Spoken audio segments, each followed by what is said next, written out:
گی تب آپ کی مسجد یہ طے کرے گی کہ آپ نے کس نیت کے ساتھ جلسہ سنا ہے، عملی کردار کتنا ہے آپ کے اندر۔ تو حضرت عبداللہ ابن عمر نے کہا ان کا امتحان لیتا ہوں، یہ کہہ تو یہ رہا ہے بڑا اللہ والا ہے، روزے سے ہوں اور یہ ہوں اور وہ ہوں، اور میں امتحان لیتا ہوں۔ وہ بکری چرانے میں لگ گیا تو حضرت عبداللہ ابن عمر نے پھر اس کو بلایا، ادھر آؤ۔ وہ آیا، کہنے لگا کیا بات ہے بھائی، میں بکریاں چرا رہا ہوں، میں کہہ دیا ہوں روزے سے ہوں، میں نہیں کھانا کھاؤں گا۔ کہا ایسا ہے کہ میں ایک بکری تم سے خریدنا چاہتا ہوں، ایک بکری تم مجھے دے دو، بعنی شاتن۔ یہ ہے المستدرک الحاکم کے الفاظ، ایک بکری تم مجھے بیچ دو، ایک بکری تم مجھے دے دو۔ اس نے جواب دیا نہیں حضرت، میں یہ بکری کیسے بیچ دوں، یہ بکریاں میری نہیں ہیں، میں پہلے کہہ چکا ہوں آپ سے کہ یہ بکریاں میری نہیں ہیں، یہ بکری میرے مالک کی ہیں، اپنے مالک کی امانت میں خیانت کیسے کر دوں میں، یہ بکری میری نہیں ہے۔ عبداللہ ابن عمر نے کہا کہ اس اپنے مالک سے یہ کہہ دینا کہ پہاڑ کے دامن میں بکریاں چرا رہا تھا، چراتے چراتے ایک بکری گم ہو گئی۔ اکثر ایسا ہو ہی جاتا ہے، بکریاں چرتے چرتے کہیں دور نکل جاتی ہیں، کہیں کھو جاتی ہیں، یا کوئی دوسرا آدمی پکڑ کے لے جاتا ہے۔ تمہارا مالک تم سے کچھ نہیں کہے گا کیونکہ بکریوں پر تمہاری نظر تھی، لیکن چرتے چرتے کوئی بکری دور نکل گئی اور وہ گم ہو گئی۔ کہہ دینا ایک بکری بھیڑیا کھا گیا، یا کہہ دینا کہ ایک بکری کو بھیڑیا مار کے کھا گیا، تم ایک بکری مجھے بیچ دو، ہم اس کو ذبح کریں گے اور ہی پکائیں گے کھائیں گے، اور شام کو تمہیں بھی پکا ہوا بھنا ہوا گوشت دے دیں گے، تم اس گوشت سے روزہ افطار کر لینا کیونکہ تم روزے سے ہو، ہم شام کو اس بکری کو کاٹ کر ذبح کر کے اس کا گوشت پکا کر تمہیں بھی دے دیں گے، تم اس سے افطار کر لینا۔ وہ چرواہا حضرت عبداللہ ابن عمر کی یہ بات سنتا ہے، انگلی سے اشارہ کرتا ہے اور چیختا ہوا روتے ہوئے بھاگتا ہے، کہتا این اللہ این اللہ این اللہ، پھر اللہ کہاں ہے، پھر اللہ کہاں ہے، پھر اللہ کہاں ہے۔ یعنی آئے عبداللہ ابن عمر، آج میں تمہیں بکری بیچ دوں گا، میں اپنے مالک سے جھوٹ بول دوں گا، میرا مالک مجھے کچھ نہیں کہے گا، تھوڑے سے درہم مجھے بکری کے مل جائیں گے، لیکن پھر اللہ تو میری اس حرکت کو دیکھ رہا ہے، میں اپنے مالک سے جھوٹ بول سکتا ہوں لیکن کل قیامت کے دن اپنے مالک کے مالک کو کیا جواب دوں گا۔ این اللہ این اللہ، پھر اللہ کہاں ہے، اللہ کہاں ہے۔ آئے نوجوانوں، آئے اس گاؤں میں جلسہ سننے کے لیے آنے والوں، تمہارے ہاتھ میں شراب کی بوتل ہوتی ہے، اس وقت تمہارے منہ سے یہ کیوں نہیں نکلتا میرا باپ نہیں دیکھ رہا ہے، میری ماں نہیں دیکھ رہی ہے، میرا بڑا بھائی نہیں دیکھ رہا ہے، میری بیوی نہیں دیکھ رہی ہے، لیکن اللہ تو دیکھ رہا ہے۔ اللہ کہاں ہے، اللہ کہاں ہے۔ تم جوا کھیلتے ہو، تمہارے منہ سے یہ آواز کیوں نہیں نکلتی، اللہ دیکھ رہا ہے۔ تم چوری کرتے ہو، تمہارے منہ سے یہ آواز کیوں نہیں آتی، این اللہ این اللہ، اللہ کہاں ہے، اللہ کہاں ہے۔ آذان کی آواز آتی ہے، تم کیرم بورڈ کھیلتے رہتے ہو، تم میچ دیکھتے رہتے ہو، تمہارے منہ سے اس وقت یہ آواز کیوں نہیں نکلتی، این اللہ۔ کوئی دیکھے نہ دیکھے لیکن اللہ تو دیکھ رہا ہے۔ یہ تقوی کہاں گیا ہے، یہ تمہارے اندر کی نیکی کہاں چلی گئی، یہ سوچ تمہاری کہاں چلی گئی۔ وہ چرواہا بھاگتا ہے، دور جاتا جا رہا ہے، کہہ رہا ہے این اللہ این اللہ، پھر اللہ کہاں ہے، پھر اللہ کہاں ہے۔ یعنی اللہ تو مجھے دیکھ رہا ہے۔ آئے عبداللہ، میں یہاں جھوٹ بول سکتا ہوں اپنے مالک سے، لیکن کل قیامت کے دن ہمارا جھوٹ پکڑا جائے گا، ہمیں سب کے سامنے بے نقاب کیا جائے گا۔ ہم دنیا میں ہم ایسا نہیں کر سکتے، اللہ ہماری اس حرکت کو دیکھ رہا ہے۔ عبداللہ ابن عمر نے اس چرواہے کو بھاگتے ہوئے دیکھا اور اپنے ساتھیوں سے کہنے لگے این اللہ این اللہ، اللہ کہاں ہے، اللہ کہاں ہے۔ دیکھو اس چرواہے کے اندر اللہ کا کتنا ڈر ہے، اتنا خوف ہے۔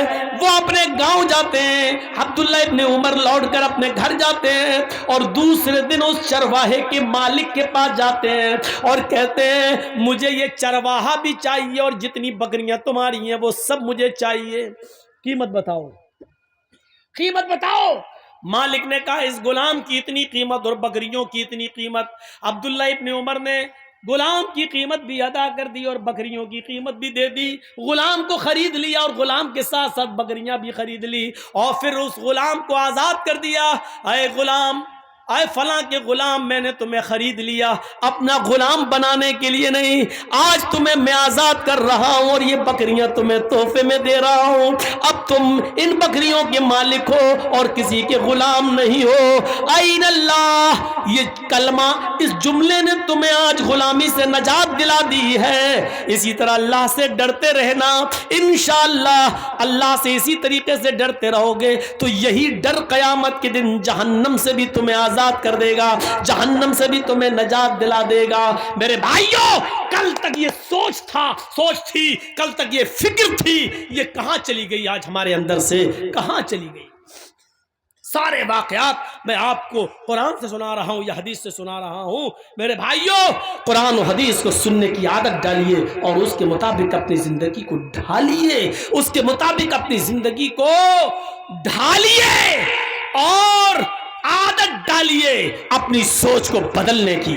کبھی آپ نے سوچا ہے آج بھی پیسہ لے کر اپنا جسم بیچنے والی بہت عورتیں تمہیں مل جائیں گی، ہر شہر میں مل جائیں گی، کشن گنج سے لے کے سلی گڑی تک آپ چلے جاؤ، نیٹ پہ تلاش کرو، سرچ کرو، گوگل پہ آپ سرچ کرو تو ہر جگہ ان کے اڈے بھی تمہیں مل جائیں گے۔ میرے بھائیوں، ذرا تصور کرو، وہ لڑکیاں، وہ عورتیں پیسہ لیتی ہیں اور جسم بیچتی ہیں۔ سوچی تو ہے؟ ان سے پوچھو ایسا کیوں کرتی ہو، وہ کیا کہیں گی؟ بزنس ہے میرا، دھندا ہے میرا۔ ان کی سوچ کیا ہے طوائفوں کی؟ یہ بزنس ہے، یہ دھندا ہے، میں اپنا جسم بیچ رہی ہوں، پیسہ کما رہی ہوں، یہ میرا جسم ہے، یہ میرا جسم ہے، یہ میرا بزنس ہے، یہ میرا دھندا ہے۔ یہ ان کی سوچ ہے۔ لیکن ہم اور آپ اپنی بہنوں بیٹیوں سے یہ کام کیوں نہیں کراتے؟ کیونکہ ہم جانتے ہیں کہ یہ غلط کام ہے، یہ گندا کام ہے، یہ حرام کام ہے اور یہ بدنامی والا کام ہے، یہ انسان کو ذلیل کرتا ہے۔ یہ ہماری سوچ ہے۔ انسان دو ہیں، وہ بھی انسان، ہم بھی انسان۔ اس کی سوچ کیا ہے؟ وہ کہتی ہے یہ دھندا ہے، اور ہماری سوچ کیا ہے؟ ہم کہتے ہیں یہ غلط اور ناجائز اور حرام کام ہے جو ہم اپنی ماں بہن بیٹی سے نہیں کرا سکتے ہیں۔ غور کیجئے، دنیا میں انسان وہ بھی ہے، ہم بھی ہیں، اس کی سوچ وہ ہے، ہماری سوچ یہ ہے۔ جب اس دنیا میں ایک انسان کی دو سوچیں ہو سکتی ہیں تو اسی کو اللہ کہہ رہا اپنی سوچ کو قرآن و حدیث کے مطابق ڈھالو، اپنی سوچ کو اپنے حساب سے مت چلاؤ بلکہ قرآن و حدیث کے مطابق اپنی سوچ کو ڈھالو۔ اللہ کے رسول نے جن عورتوں کو ننگا کہا ہے وہ تمہارے فیشن کہہ دینے سے فیشن نہیں مانا جائے گا، وہ ننگی ہی رہیں گی۔ اللہ کے رسول نے جس شراب کو شراب اور حرام قرار دیا ہے، اس شراب کو ہم دوا کا نام دے کر جائز نہیں کر سکتے ہیں۔ وہ شراب شراب رہے گی، وہ حرام حرام رہے گی۔ اس کو کوئی زبان میں اس کا نام دوا رکھ دو تو دوا رکھ دینے سے اس کی حیثیت نہیں بدل جائے گی۔ تو میرے پیارے ساتھیوں، اپنی سوچ کو بدلنے کی کوشش کرو، اپنی سوچ کو بدلو، اپنی زندگی کے اندر تقوی لاؤ، پرہیزگاری لاؤ۔ ذرا تصور کرو، ایک واقعہ سناتا ہوں حدیث کا۔ اللہ کے نبی فرماتے ہیں، چلیے آدھے لوگ تو جا چکے ہیں، آدھے رہ گئے ہیں، تھوڑا سا سنیے۔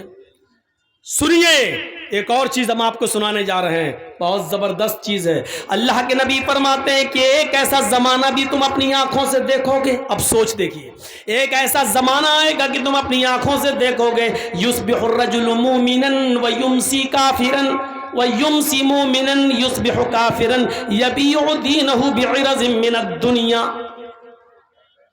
بہت زبردست حدیث ہے۔ اس حدیث کو جس نے بھی سن لیا، اپنی سوچ کو بدل لو، انشاءاللہ کامیاب۔ سنیے کیا ہے، تم دیکھو گے لوگوں کو قیامت سے پہلے ایک ایسا زمانہ آئے گا کہ تم دیکھو گے کہ مسلمان یصبح الرجل مومنا، صبح جب وہ اٹھے گا تو وہ مومن ہوگا، یمسی کافرا، شام ہوتے ہوتے کافر ہو جائے گا۔ لیجئے، کون آدمی؟ صبح اٹھو گے مومن پاؤ گے اس کو، اور شام ہونے سے پہلے پہلے وہ کافر ہو جائے گا۔ شام کو اس کو دیکھو گے وہ مومن ہوگا، لیکن صبح اٹھتے اٹھتے دیکھو گے کہ وہ کافر ہو جائے گا۔ دونوں باتیں کہہ دی۔ صبح تم دیکھو گے ایک انسان کو کہ وہ مومن ہوگا، لیکن شام ہوتے ہوتے وہ کافر ہو جائے گا. شام کو دیکھو گے کسی کو کہ وہ مومن ہوگا, صبح اٹھتے اٹھتے وہ کافر ہو جائے گا. یبیع دینہ بعرض من الدنیا, وہ دنیا کے چند سکوں میں اپنا ایمان بیچ دے گا, دنیا کے چند سکوں میں اپنا ایمان بیچ دے گا. آؤ آج ہم تمہیں ایک سیر کراتے ہیں, آؤ ایک تفریح کراتے ہیں تمہیں, اور تمہیں تمہارا سماج کا ایک نقشہ دکھاتے ہیں. ایسے لوگ ہمارے سماج میں موجود ہیں. کون ہیں؟ صبح اٹھتے ہیں مومن ہوں گے. آپ دیکھو کہ چناؤ کا دور ہے, الیکشن کا دور ہے, ایک آدمی کو تم دیکھو گے کہ صبح اٹھے گا, فجر کی نماز بھی پڑھے گا. اب مثال سنو, حدیث تو پڑھ دی, اب اس کو کی تشریح دیکھیے. صبح وہ فجر کی نماز بھی پڑھے گا, فجر کی نماز کے بعد وہ قرآن کی تلاوت بھی کرے گا, قرآن کی تلاوت کرنے کے بعد وہ لوگوں کی خدمت بھی کرے گا, فجر کے بعد محنت و مزدوری بھی کرے گا. لیکن الیکشن میں کھڑا ہے, وہ جانتا ہے کہ میری بستی میں کچھ ہندو لوگ یا سکھ لوگ یا عیسائی لوگ بھی رہتے ہیں, مجھے ان کا ووٹ بھی چاہیے, مجھے ان کا ووٹ بھی حاصل کرنا ہے. اب وہ ان کا ووٹ لینے کے لیے صبح اٹھے گا, مسجد میں گیا ہوگا, ظہر میں وہ مسجد میں گیا ہوگا, اس نے نماز پڑھی ہوگی, قرآن پڑھا ہوگا, سب کچھ پڑھا ہوگا, غریبوں کی مدد بھی کی ہوگی. لیکن شام ہونے سے پہلے پہلے ہندوؤں کا ووٹ پانے کے لیے وہ کسی مندر میں چلا جائے گا. وہاں جانے کے بعد وہ کسی پنڈت کے ہاتھ سے اپنے سر پر, اپنے ماتھے پر ٹیکا بھی لگوا لے گا, اور مورتی کے اوپر ہار اور مالا بھی چڑھا دے گا. صرف غیر مسلموں کا ووٹ پانے کے لیے وہ ماتھے پہ ٹیکا بھی لگوا لے گا اور مورتی پر ہار اور پھول بھی چڑھا دے گا. اسی کو اللہ کے نبی کہہ رہے ہیں شام ہونے سے پہلے پہلے وہ کافر ہو جائے گا. شام کو آپ دیکھو گے کہ وہ مومن ہوگا, لیکن صبح کسی مندر میں, کسی گرجا میں جا کر وہ کسی کے پھول اور ہار اور مالا ڈال کر ہاتھ جوڑ کر کھڑا ہوگا اور اپنے ماتھے پر ٹیکا بھی لگوا لے گا. صبح ہوتے ہوتے کافر ہو جائے گا. صبح مومن ہوگا, شام کو کافر, شام کو مومن ہوگا, صبح کافر. اور ایسا کیوں کرے گا؟ یبیع دینہ بعرض من الدنیا, وہ اپنے دین کو دنیا کے چند سکوں میں بیچ دے گا. دنیا کے چند نوٹ پانے کے لیے, دنیا کے چند سکے حاصل کرنے کے لیے, دنیا کی چند روپیوں کو کمانے کے لیے وہ اپنے دین کی سودے بازی کرے گا, اپنا دین بیچ دے گا. ایمانداری کے ساتھ بتاؤ ہمارے سماج اور سوسائٹی کے اندر یہ دور چل رہا ہے کہ نہیں چل رہا ہے؟ لوگ اپنا دین بیچ رہے ہیں کہ نہیں بیچ رہے ہیں؟ اب ہماری سوچ کیا کہے گی؟ سوچ دیکھیے کیا ہو گیا. ہندوستان میں رہتے ہیں, ہمیں بھائی چارہ بن کر رہنا ہے, ہمیں ان کے یہاں جانا ہے, ان کو ہمارے یہاں آنا ہے. وہ ہمارے عید پہ آ جاتے ہیں تو کیا ہم ان کی ہولی میں نہ جائیں؟ وہ ہمارے رمضان کے مہینے میں ٹوپی لگا کر ہمارے روزہ افطار میں آ جاتے ہیں, ہم ان کے ہم مندر میں چلے گئے تو کیا ہوا؟ یہ بھائی چارہ ہے, یہ بھائی چارہ. یہ ہماری سوچ ہے, یہ نیتا کی سوچ ہے. لیکن شریعت کیا کہتی ہے کہ اس نے اپنے دین کو بیچ دیا ہے چند ٹکڑوں میں.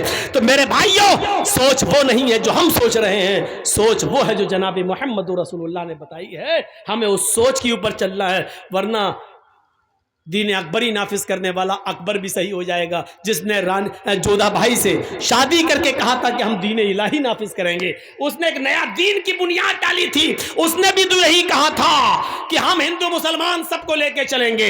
اسلام ہندو بھائیوں سے نفرت کرنے کی اجازت نہیں دیتا. یقیناً اسلام ہندو بھائیوں سے پیار کرنے کی اجازت دیتا ہے, عیسائیوں سے محبت کرنے کی اجازت دیتا ہے, سکھ اور جینیوں سے محبت کرنے کی اجازت دیتا ہے. ہاں, ہمارا اسلام تو یہ کہتا ہے یا ایھا الناس ان خلقناکم من ذکر و انثی. ہندو مسلم سکھ عیسائی ان سب کا باپ ایک ہے آدم, اور ان سب کی ماں ایک ہے حوا. تم سب ایک باپ کے اور ایک ماں کے بیٹے ہو. ہاں, ہمارا اسلام یہ کہتا ہے کہ تم سب بھائی بھائی ہو, لیکن ہمارا اسلام مسجد چھوڑ کر کسی کے مندر میں جا کر ہار اور پھول چڑھانے کی اجازت نہیں دیتا ہے. میرے بھائیوں, بھائی بھائی کا مطلب یہ ہے کہ وہ بیمار ہو جائے تو اس کی دیکھ ریکھ کرو, اس کو پیسوں کی ضرورت پڑ جائے تو اس کو دو, اس کے گھر میں چولہا نہیں جل رہا ہے تو آپ اس کی مدد کرو.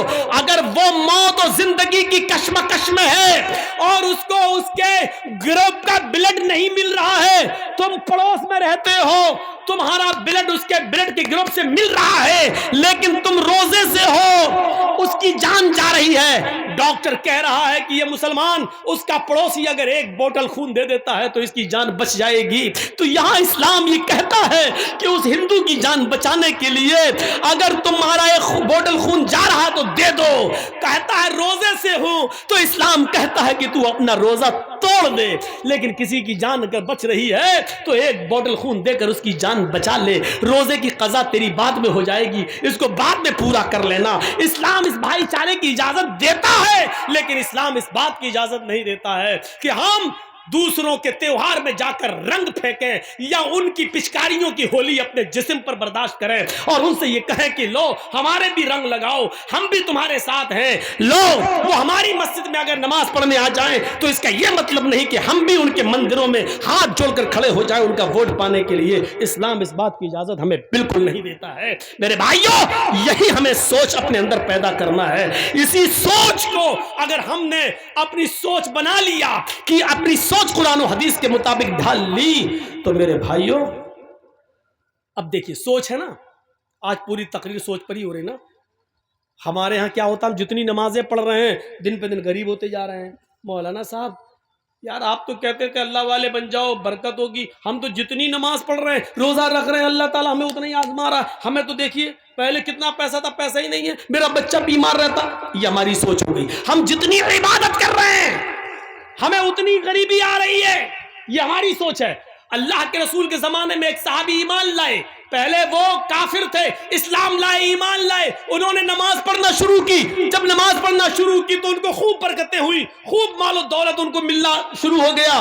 وہ اللہ کے نبی کے پاس روتے ہوئے آئے. دیکھیے ان کی سوچ, ہماری سوچ دیکھیے اور ان کی سوچ دیکھیے. وہ کہتے ہیں اللہ کے رسول کا کیا ہوا کہ جب سے ہم اسلام لائے ہیں اور جب سے ہم نے نمازوں کی پابندی کی ہے ہمارے گھر میں خیر و برکت ہو رہی ہے, مال و دولت سونا اور چاندی خوب آ رہا ہے. اللہ کے نبی نے فرمایا یہ تو اچھی بات ہے. کہنے لگے اللہ کے رسول کہیں ایسا تو نہیں, آپ اللہ کے نبی ہیں, پوچھیے اللہ سے, کہیں ایسا تو نہیں ہماری نماز, ہمارے روزے اور ہماری عبادتوں کا بدلہ اللہ دنیا میں ہمیں دے رہا ہو اور آخرت میں ہمیں محروم کر دے. اگر وہ دنیا میں ہمیں دے رہا تو نہیں چاہیے, ہمیں اپنی نماز اور روزے کا انعام آخرت میں چاہیے. اللہ اگر ہماری نماز اور روزے کا انعام دنیا میں دے رہا ہے اور آخرت میں ہمیں کچھ نہ دے تو ہمیں دنیا میں کچھ نہیں چاہیے, ہمیں آخرت میں چاہیے. یہ ان کی سوچ تھی. اور ہماری سوچ کیا ہے, جب سے نماز پڑھ رہے ہیں تب سے اور کنگال ہو رہے ہیں.